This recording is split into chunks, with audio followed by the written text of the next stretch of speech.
महाराष्ट्र में आज 13 सीटों पर वोटिंग हो रही है। इस समय में दिनेश शर्मा जी का आकलन महाराष्ट्र को लेकर अभिषेक।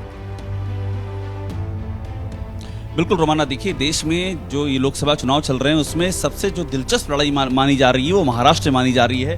डॉक्टर दिनेश शर्मा हमारे साथ हैं, अपना वोट इन्होंने डाला है लखनऊ में, लेकिन महाराष्ट्र डॉक्टर साहब देश के सेंटर में हैं। तो आज हमारी जो एंकर हैं रोमाना हमारी साथी, वो जानना चाह रही हैं कि आप जरा महाराष्ट्र का आकलन पहले बता दीजिए कि महाराष्ट्र में क्या होने जा रहा है। मैं अभी वोट डालने के लिए अभी आ रहा हूँ महाराष्ट्र, और महाराष्ट्र का आकलन ये है कि जो पिछला रिकॉर्ड है बीजेपी और शिवसेना का, उस रिकॉर्ड को हम तोड़ रहे हैं। मैं यहाँ रुकूंगा, आप कह रहे हैं कि पिछला रिकॉर्ड तोड़ रहे हैं जबकि इतनी टूट फूट हो चुकी है वहाँ की पॉलिटिक्स में। वहाँ अब एक ही आवाज़ है कि 48 सीटों पर मोदी जी लड़ रहे हैं। 48 की 48 सीटों पर बीजेपी अपने सहयोगियों के यानी जो महायुति है उसके साथ बेहतर तालमेल के साथ एकजुट होकर लड़ रही है। ये बता दीजिए कि ऐसा तो नहीं है कि बीजेपी जितनी सीटों पे लड़ रही है वहां तो आप अच्छा करें, लेकिन जो आपके जो सहयोगी हैं एकनाथ शिंदे, एनसीपी का जो अजित पवार गुट है वो मैच ना कर पाए, ये भी तो संभावना है।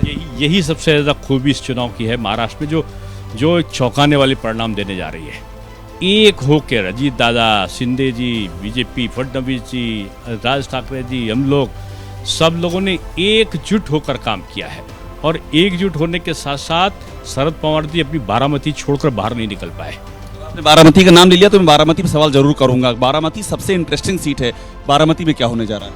शरद पवार जी पहली बार बुरी तरह वहां से हार रहे हैं। उनकी बेटी सुप्रिया सुले हार जाएंगी वहां से? 200% हार जाएंगे। उनका गढ़ है डॉक्टर साहब, आप तो कह रहे हैं हर गढ़ है उनका। वही गढ़ रहेगा।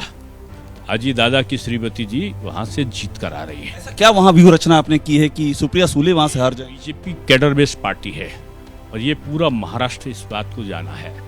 बूथ स्तर तक का पूरी 48 सीटों पर, चाहे शिंदे जी का गुट लड़ रहा हो, चाहे अजीत जी का गुट रहा, पन्ना प्रमुख से लेकर बूथ तक, और बूथ के ऊपर एक कार्य योजना रखी सुपर वॉरियर्स, और सुपर वॉरियर्स का कोऑर्डिनेट करने के लिए हमारे मैं नेशनल उसका संयोजक भी, विस्तारक योजना का हमारे पार्टी के कार्यकर्ता, पुराने नए दोनों कार्यकर्ता, और मिलकर जिस एक यूनिटी के साथ में लड़ा, और जो मोदी जी का आकर्षण था।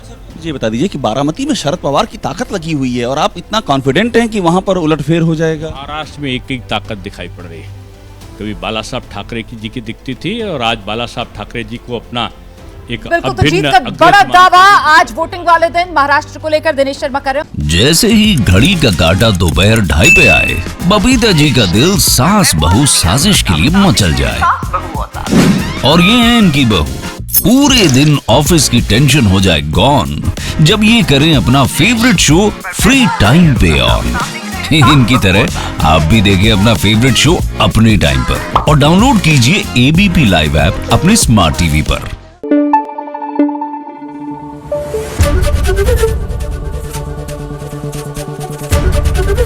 एबीपी न्यूज आपको रखे आगे।